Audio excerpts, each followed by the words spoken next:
You've probably heard of Rich Dad, Poor Dad. I mean, it's one of those books that really changed the game for millions of people when it comes to thinking about money.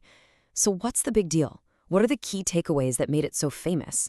Well, that's exactly what we're going to break down right now. And right off the bat, the book hits you with this, well, a pretty provocative idea. It's basically saying that our schools are great at preparing us to be good employees, right? But they totally drop the ball on teaching us financial literacy.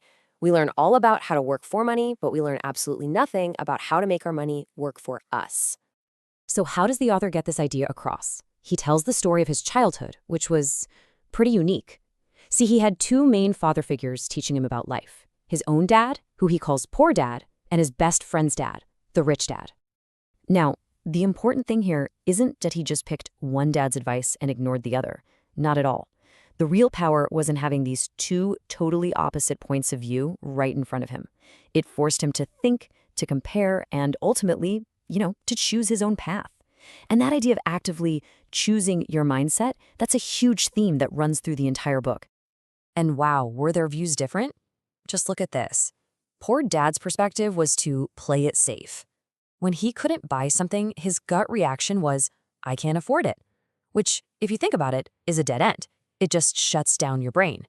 But Rich Dad, he had a totally different approach. He'd say, learn to manage risk.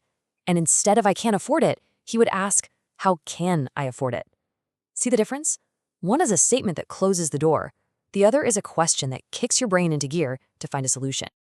Okay, and this next one, this is probably one of the most famous, and for a lot of people, shocking ideas in the whole book. We're all taught that buying a house is a great investment, that it's an asset. But Rich Dad said, no way. My house is a liability. And if your house is your largest investment, you're in trouble. I mean, that goes against everything we hear.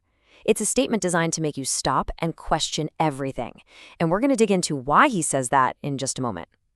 So you've got these two clashing mindsets, and as you can probably guess, they lead to totally different places. The book argues that following that traditional poor dad way of thinking, well, it gets most people stuck in something he calls the rat race. The rat race. You've definitely heard that term before, but what is it really? What is this trap that so many of us, even people making really good money, can end up falling into? It's that hamster wheel of life, isn't it? Get up, go to work, pay bills, over and over again. The book says this whole cycle is driven by two emotions, fear and greed. First, there's the fear of not having enough money to pay your bills, so that pushes you to get a job. But then, once that paycheck hits your account, greed, or maybe just desire, kicks in. You start thinking about a nicer car, a bigger house, so you spend more, which means you have bigger bills, which makes you even more afraid of losing your job. And you're trapped.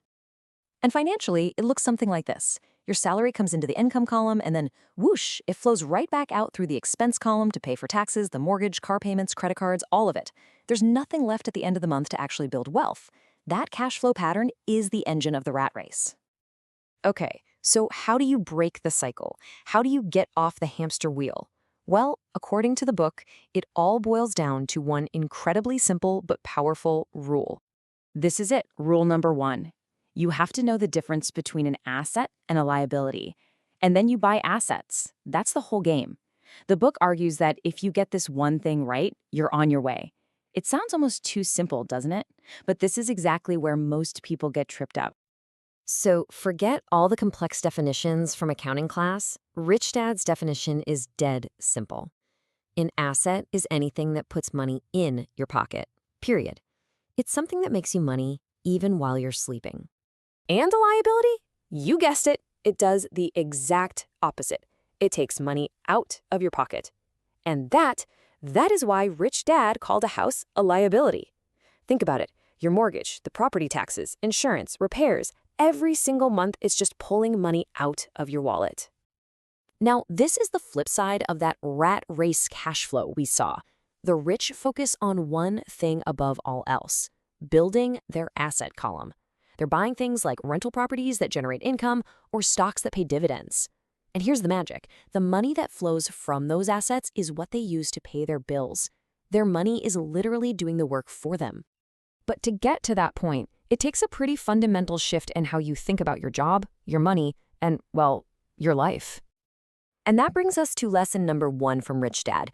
The rich don't work for money. Now, hold on. That doesn't mean they're lazy or they don't work hard. Of course they do. But it means they stop trading their time directly for a paycheck. Instead, their real job becomes finding and acquiring assets. This becomes the mantra.